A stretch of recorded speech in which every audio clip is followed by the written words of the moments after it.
السلام عليكم ورحمة الله وبركاته. قبل فردفتو تكي كم نجاجرتني فيا كيسني لايك سبسكرايب يقولوا هندقتنا ورلالتن هندو قتي تنكفلتني سبسكرايب ناقودان دام سكية هردا ترو ولين دلينا ترو في كالي في أوني وانجرمو كالي في أوني عدتين دلقا سوق الدافي في الفلاسور كمول كزبرا قفن تقودا cooma bayseen qaba cooma foon adii jechuudha isa kan bayseen qaba isan fayyadame malee zayitii miti hunu kan baysu kun cooma sanatti dursee tiruun hin xabbasa cooma danfee akka zayitiitti danfeetti tiruun hin xabbasa erga tiruu san xabbasee keessaa baasee shunkurtiin hin xabbasa erga shunkurtii xiqqoo xabbasee booda qullubbii adii fi zanjabiila ittiin hin godha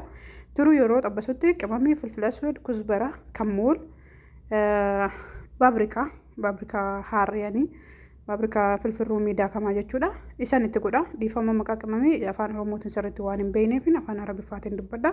hundi keessatti namni nyaata laatu yeroo hedduu nama biyya arabaa kana jiru waan hin ta'eef na hubattan jedhee abdiin qaba achi boodan erga shunkurtiin koo bilchaate qullubbii adii zanjabiila ittiin godha yoo inni xiqqoo waliin bilchaate ammallee qimamii dabalee kuzbaraa filfilaswed kammuul